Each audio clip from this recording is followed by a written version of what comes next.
안녕하십니까. 오늘은 창세기 32장 28절 말씀 살펴보도록 하겠습니다. 9절 읽어보겠습니다. 내 이름을 다시는 야곱이라 부를 것이 아니요 이스라엘이라 부를 것이니 이는 내가 하나님과 사람으로 더불어 겨루어 이기었음이니라.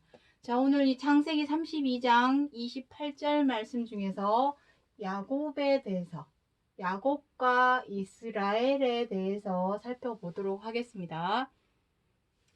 야곱은 다 알고 계시듯이 이삭의 아들입니다. 이삭에게는 리브가라는 부인을 통해서 에서와 야곱 두 아들을 얻게 되죠. 이들은 쌍둥이입니다. 쌍둥이지만 어쨌든 에서가 먼저 나왔으니 장자요. 야곱은 둘째 아들이 되겠습니다. 모든 나라가 대체적으로 그러하겠지만 장자에게는 아버지의 유산, 유업을 이음과 동시에 모든 축복을 받게 되죠. 그런데 야곱이 형 에서의 장자의 명분도 빼앗고 이삭의 축복도 가로채게 됩니다. 그래서 에서가 죽이려고 하죠. 그 에서의 분노를 피해서 리브가, 그러니까 어머니의 어머니의 오라비, 라반이 살고 있는 하란 땅에 있는 밧단 아람으로 피해서 도망하던 차에 있어진 일이 바로 이 창세기 32장 28절 말씀이 되겠습니다. 그곳에서 야곱은 어떻게 했습니까? 하나님의 사랑과 더불어 씨름을 하는 내용이 나옵니다. 씨름을 해서 이겼습니다. 이김으로 인해서 무엇이라 합니까? 내 이름을 다시는 야곱이라 부를 것이 아니요 이스라엘이라 부르리라. 그래서 야곱의 이름은 이스라엘이 되었습니다. 이스라엘. 자, 지금 저기 이스라엘 땅, 중동 지역에 가면은 이스라엘이 있습니다. 그 이스라엘 맞습니다. 중요한 것은 우리가 지난 시간에 배웠었죠. 로마서 9장에서 무엇이라 합니까? 이스라엘이 다 이스라엘이 아니랍니다. 이스라엘은 의미가 이긴 자라는 의미입니다. 이긴 자, 이기는 자. 이기는 자. 이겨요. 이스라엘이라고 해서 다 이스라엘이 아니라 이겨야 합니다. 그 이름처럼 이기는 자라야 이스라엘이 될 수 있다라는 것입니다. 이 말과 같은 맥락으로 하신 말씀이 요한복음 1장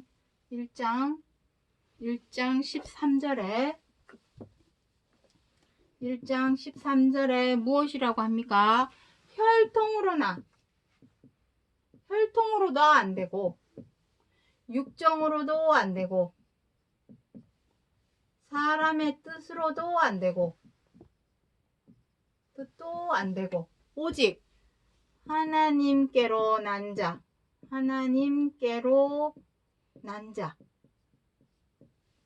그 바로 하나님께로 이삭 그것을 여기 로마서 9장. 자, 여기 로마서 9장이라 쓰겠습니다. 로마서 9장 6절부터 거기에는 또 무엇이라고 했습니까? 이삭으로부터 난 자. 이 이삭으로부터 난 자가 바로 하나님께로 난 자입니다. 하나님께로 났으니 하나님의 씨겠죠. 하나님의 아들입니다. 하나님께로 난 자라야만이 다시 말해서 그 씨가 무엇입니까? 말씀입니다. 말씀. 누가복음 8장 11절에 씨는 하나님의 말씀이요. 하나님의 말씀으로 난 자라야 진정한 아들이 될 수 있습니다. 그 아들이 누구입니까? 여럿을 가리켜 말씀하신 것이 아니라 오직 하나를 내 자손이라 하셨으니 곧 그리스도라. 그 하나님께로 난 자가 누구였습니까? 그리스도입니다. 그리스도.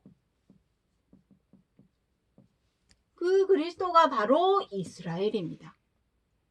이겼죠. 그리스도께서 세상과 싸워 이겼죠. 그 세상은 무엇이었습니까? 지난 시간에 다 했던 내용입니다. 복습하는 차원에서. 그리고 생소하기 때문에 여러 번 자꾸 반복해서 설명을 드리는 것입니다. 우리가 지금까지 배워왔던, 들어왔던 그런 어떤 내용과는 사뭇 차원도 다르고 차원이 높고 생소한 부분들이기 때문에 계속해서 귀에 딱지가 앉도록 이해가 되도록 설명을 드리는 것입니다.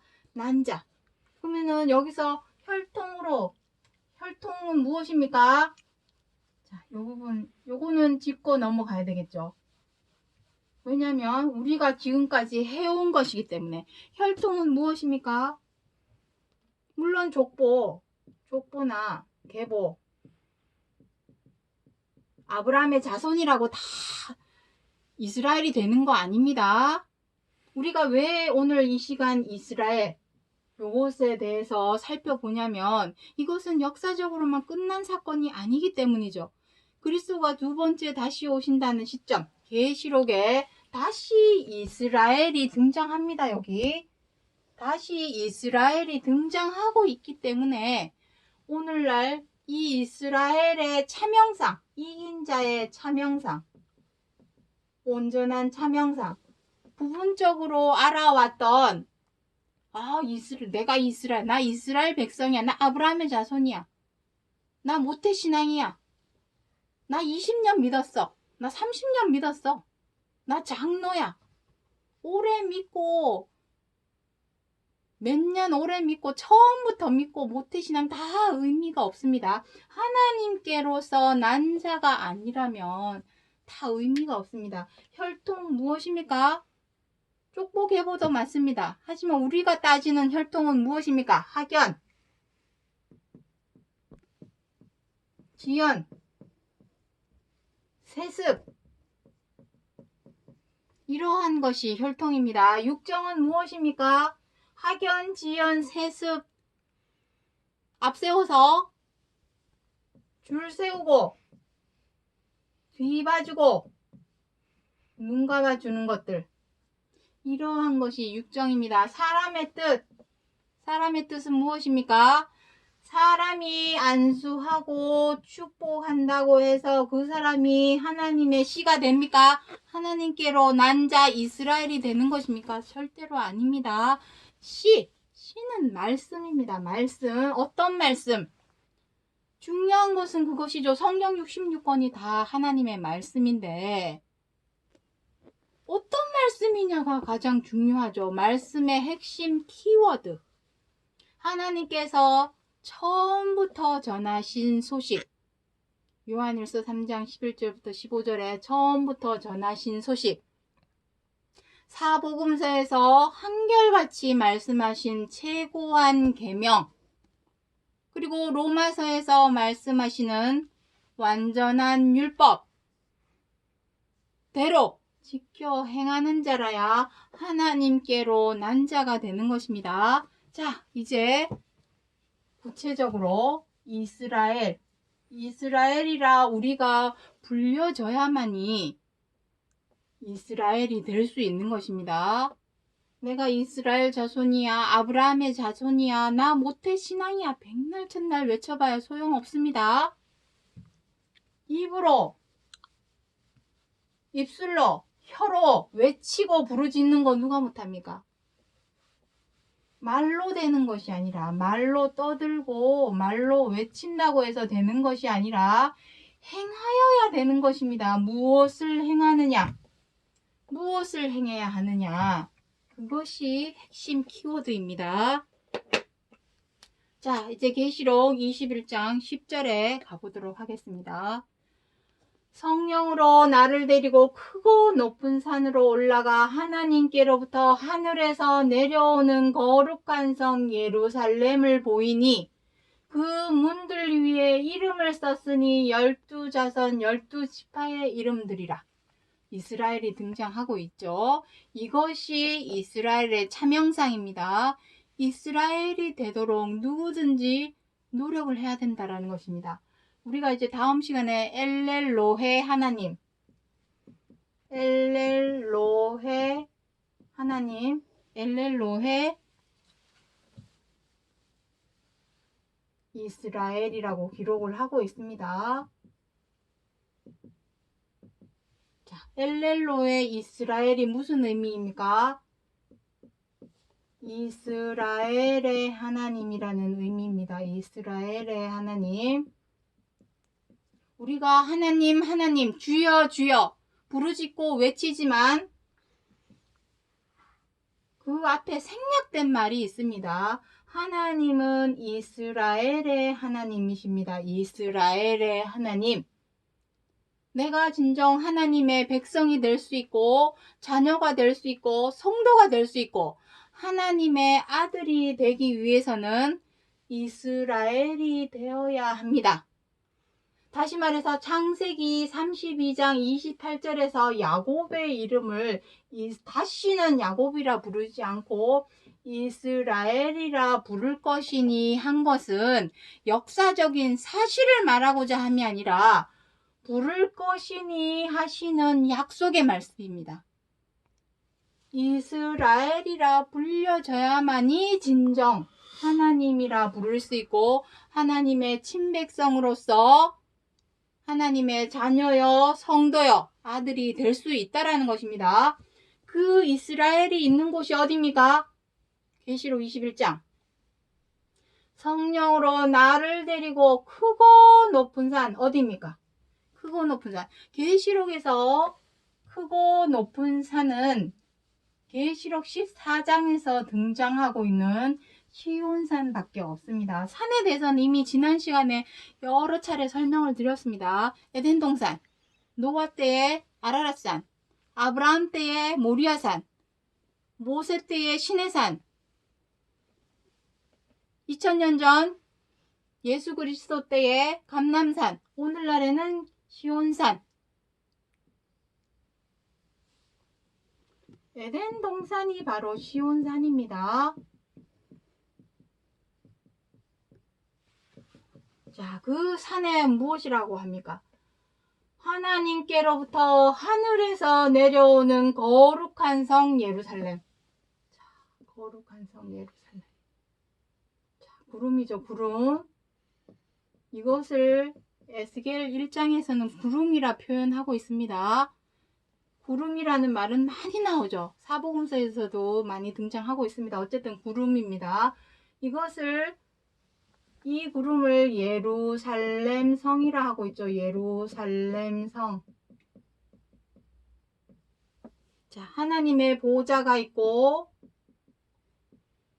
앞에 유리바다가 있고 그리고 하나님 주위에 네 생물이 있고 주위에 네 생물이 각기 네 얼굴을 하고 동서남북으로 네 얼굴을 하고 있습니다. 그리고 24장로 그리고 만만천천의 영들. 이 영들이 바로 이 빽빽한 구름, 이 영들. 이거 다 영의 세계입니다. 이거 영의 세계. 자, 영의 세계. 다 영들이기 때문에 이상으로 꿈꾸들 때 비몽사몽간에 보았을 때 이것이 마치 구름같이 보인 것입니다. 그리고 이들이 다 불의 모양을 하고 있으니 때로는 번개처럼 보이기도 하고 번개가 번쩍번쩍 하는 것처럼 보이기도 하겠죠. 다 이것은 어쨌든 실물은 이것입니다. 이 예루살렘 성이 어떻게 합니까? 크고 높은 산에 올라가니 하나님께로부터 하늘에서 내려온 데입니다. 이것이 바로 고린도 후서 5장 1절부터 2절에서 기록하고 있는 덧입는 것입니다. 하나님의 장막이 사람의 상막과 덧입는 상황을 이렇게 말씀하고 있는 것입니다. 덧입기 위해서는 이 시온산에 누가 있습니까? 정절이 있는 자. 어린 양과 더불어, 어린 양은 누구시죠? 예수 그리스도. 어린 양과 더불어 정절이 있는 자. 여기서 정절이 있는 자라는 것은 무슨 의미입니까? 어린 양이신 그리스도께서 어떻게 하셨습니까? 요한복음 6장 13절에서 요한복음 16장 33절에서 내가 세상을 이기었노라.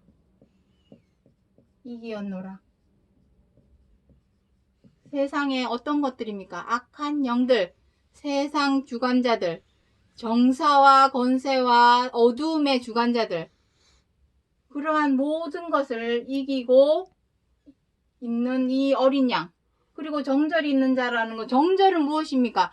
목에 칼이 들어와도 어린 양께서 세상을 이기신 것처럼 그 본과 자치를 지켜 행한 자들, 그 자들이 함께 있는 이곳이, 이들이 바로 이스라엘의 이름을 얻게 되는 것입니다. 아무나 이스라엘이 되는 것이 아니라 이들이 바로 아들이 되겠죠. 하나님의 아들.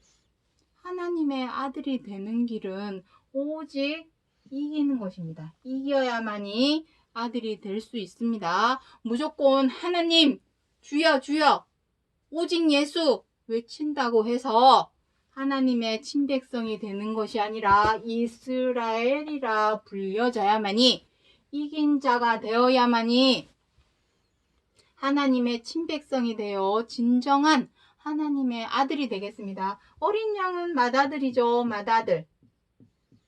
맏아들은 장자의 명분이 있습니다. 장자권이 있습니다. 장자권. 이 정절이 있는 자들은 많은 아들. 히브리서 2장 10절에 많은 아들이라 표현하고 있습니다. 이들에게 장자의 명분, 여기 있죠. 갈라디아서 4장 1절에 읽어보도록 하겠습니다. 유업을 이을 자가 모든 것의 주인이나 어렸을 동안에는 어떻게 하고 있습니까? 어렸을 동안에는, 자, 읽어보도록 하겠습니다. 어렸을 동안에는 종과 다름이 없었습니다. 종은 율법 아래에 있는 것입니다. 율법 아래에 나게 하신 것은 율법 아래에 있는 자들, 우리들을 속량하시고 아들의 명분을 얻게 하려 하심이니라. 아들의 명분. 이 아들입니다. 어떤 아들?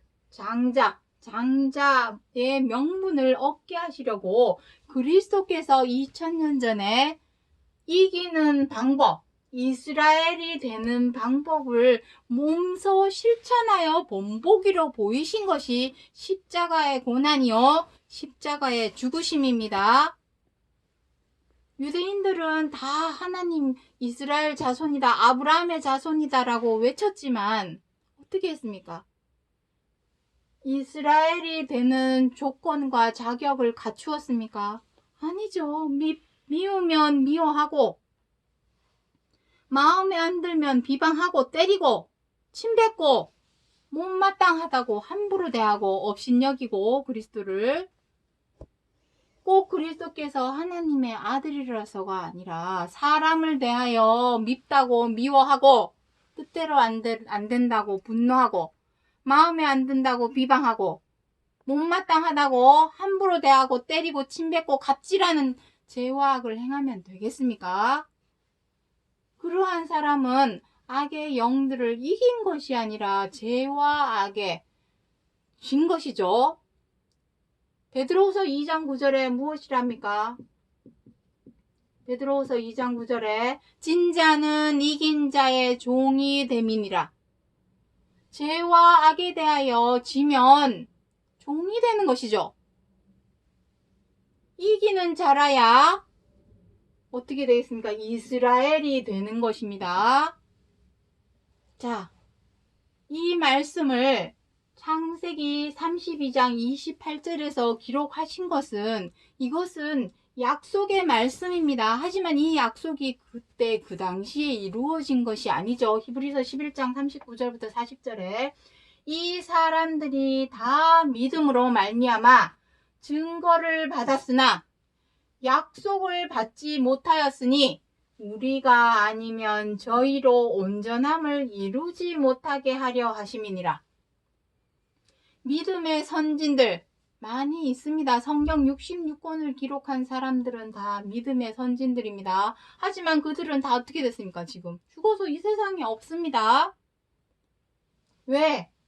그 사람들은 믿음으로 증거만 받은 것입니다. 증거. 먼 훗날 그렇게 될 것에 대해서, 이렇게 될 것에 대해서 증거만 받았을 뿐 약속을 받지는 못했죠.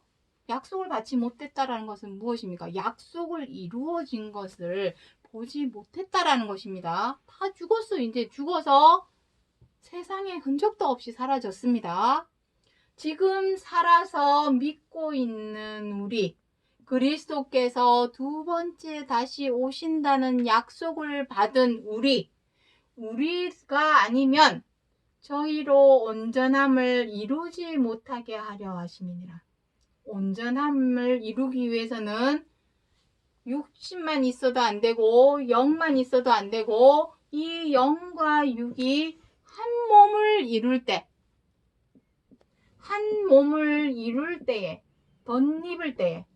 덧입게 될 때에 온전하여지는 것입니다. 마태복음 5장 마지막 절에 무엇이라 합니까? 하나님께서 온전하시니 너희도 온전하여져라. 온전함을 이루기 위해서는 반드시 이 영이 필요합니다. 영은 무엇이라 했습니까? 내가 너희에게 이른 말이 곧 영이요 생명이라. 말. 이른 말이 곧 영이요 생명이라. 말씀입니다. 말씀의 키워드. 마르고 닳도록 말씀드렸습니다. 말씀의 키워드. 서로 사랑하라. 자, 사도행전 2장 36절에 이스라엘 온 집이 정령할지니 너희가 십자가에 못 박은 이 예수를 하나님이 주와 그리스도가 되게 하셨느니라. 자, 이스라엘 온 집. 이스라엘의 온 집이라는 것은 믿는다고 하는 사람들을 다 총칭하는 말이 되겠습니다. 하지만 진정 이스라엘로서 하나님의 이름을 부를 수 있는 이스라엘의 하나님이라고 부를 수 있는 자는 아무나 되는 것이 아니라 이기는 자라야 가능하다는 것입니다. 이기는 것은 무엇입니까? 십자가에 못 박은 것. 십자가에 못 박는 것이 이기는 것입니다. 이것이 본보기죠. 자,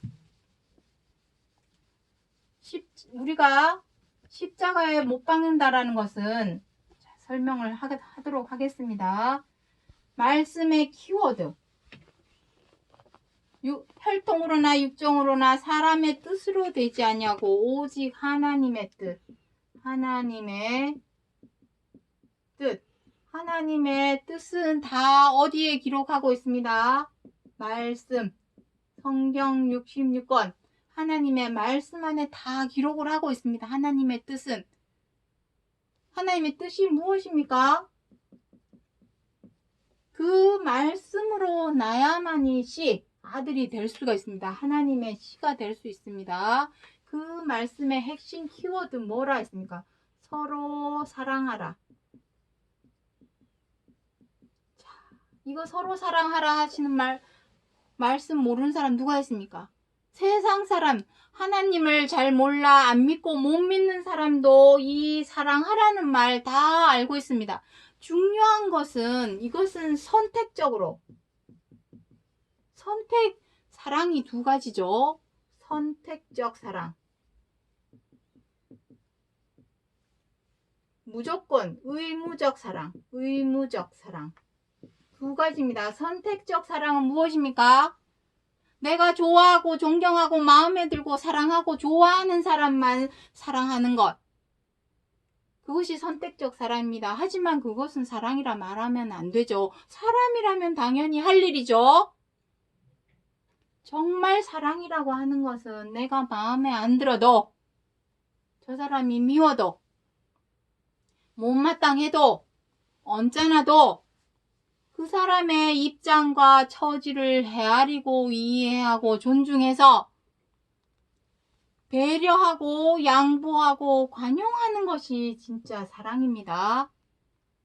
누구는 사랑하고 누구는 내 마음에 들고 내가 기분이 좋고 저 사람 내가 존경하고 마음에 드니 내가 사랑하고, 누구는 내가 마음에 안 들고 믿고 못마땅하다고 사랑하지 않고.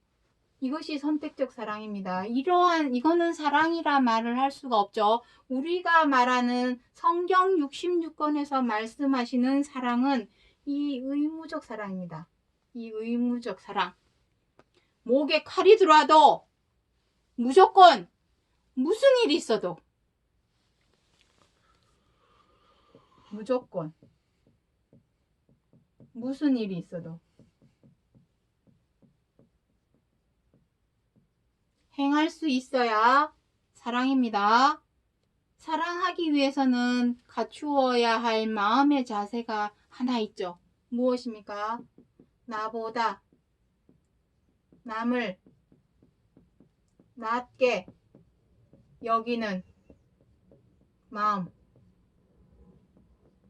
내가 나보다 다른 나 자신을 상석에 앉혀놓고 칼자루 휘두르듯이 내 마음대로 내 뜻대로 하려고 하는 마음을 가지고 있으면 절대로 사랑할 수가 없습니다. 나보다 남을 낮게 여겨서 저 사람의 입장과 처지를 먼저 헤아리고 이해하고 존중할 줄 알아야 비로소 사랑을 할 수 있는 마음이 싹트게 됩니다. 하지만 우리는 지금까지 어떻게 했습니까? 내 뜻대로 내 마음대로 좌지우지, 미우면 미워하고 싫으면 분노하고, 우리는 지금까지 그렇게 행동해 왔습니다. 그러한 마음을 계속해서 갖고 있어서는 절대로 사랑할 수가 없습니다. 그래서 쉽게 말해서 사랑을 하기 위해서는 어떻게 해야 됩니까? 공간이 없죠. 이 부분을 지우도록 하겠습니다. 이 선택적 사랑은 필요 없으니까. 나보다 여기 지운 부분은 다시 쓰도록 하겠습니다. 나보다. 그래서 사랑으로 행하기 위해서는 내가 그동안 행해왔던 미워하고 원망하고 분노하고 비방하고 함부로 하고 갑질하던, 이건 다 무엇입니까? 이것이 성경 66권에서 말씀하시는 죄와 악입니다. 이 죄와 악을 마음에서 제하여야만이 서로 사랑하라 하시는 말씀의 키워드, 그 말씀대로 행할 수가 있습니다. 그리고 이것을 행하는 자라야 하나님의 뜻대로 난 자, 하나님에게로서 난 자, 진정한 아들이 될 수 있고 죄와 악을 이겨야만이 이스라엘이라 부를 수 있는 것입니다. 그래서 십자가에 못 박아야 되겠죠. 무엇을? 죄와 악을. 자, 요거 설명하려고 이렇게 길게 얘기를 했습니다. 죄와 악을 십자가에 못 박아야만이 우리도 이스라엘이 될 수 있고 그리스도로 옷 입으라 했죠. 그리스도라 옷 입어라. 로마서 13장 14절에 그리스도로 옷 입어라 라고 기록을 하고 있습니다. 우리도 예수 그리스도와 같이 그리스도가 될 수 있는 것입니다. 그리스도로 옷 입었으니 그리스도죠. 짐승 옷 입으면 짐승 되는 것이고 그리스도로 옷 입으면은 그리스도가 되는 것입니다. 우리는 지금까지 무슨 옷을 입고 있었습니까? 맹수처럼 맨날 싸우고 늑대가 되어서 싸우고 물어뜯고 다 짐승 옷을 입고 있었습니다. 그리스도로 옷 입기 위해서는 반드시 십자가에 죄와 악을 못 박아야 하며 죄와 악을 이겨내어야만이 진정한 이스라엘이 될 수 있는 것입니다. 자, 그래서 마지막으로 히브리서 8장 10절 말씀 보도록 하겠습니다. 주께서 가라사대 그날 후에 내가 이스라엘 집으로, 자, 나오죠. 이스라엘 집으로 세울 언약이 이것이니 내 법을 저희 생각에 두고 저희 마음에 이것을 기록하리라. 나는 저희 하나님이 되고 저희는 내게 백성이 되리라. 무엇입니까? 그날 이후에 내가 이스라엘 집으로, 집이라 하니까 교회 건물 생각하시면 안 됩니다. 고린도전서 3장 16절에 너희는 하나님의 집이요 하나님의 성전이라 했습니다. 우리 사람이 집입니다. 집이 되기 위해서는 세울 언약, 이것이 새 언약이죠. 그 새 언약이 무엇입니까? 이스라엘이라고 이름이 불리기 위해서는 무엇이랍니까? 내 법을 저희 생각에 두고 저희 마음에 기록하랍니다. 기록, 생각에 기록, 마음과 생각에 새기고 기록하라는 것입니다. 새기라는 것입니다. 그 법이 무엇입니까? 서로 사랑하라. 완전한 율법이 1000가지 만가지 기록을 하고 있다 할지라도 서로 사랑하라 하신 말씀 하나 지켜 행하지 못하면 그 1000가지 만가지 다 어기는 것이다. 새겨야만이 행할 수 있습니다. 마음과 생각에 새겨야만이 죄와 악도 이겨낼 수 있습니다. 이기는 자가 되어야 이스라엘이라 불러주신다 하셨습니다. 그때서야 비로소 하나님의 백성이 된다 하시는 것입니다. 정리하겠습니다. 창세기 32장 28절에서 하나님께서 야곱을 다시는 야곱이라 부르지 않고 이스라엘이라 부르라 하신 것은 역사적인 사실 사건 알려주기 위해서 기록하신 말씀이 아니라 이김의 본보기를 보이신 그리스도처럼 그 본과 자치를 쫓아서 너희들도 지켜 행하여서 이겨내야만이 너희가 이스라엘 여기 어디 갔죠? 이스라엘 자손 하나님의 아들이요 하나님의 친백성이 되게 해주시겠다고 하신 약속의 말씀이라는 것을 기억해 주시기 바랍니다. 오늘 여기까지 하고 마치겠습니다. 감사합니다.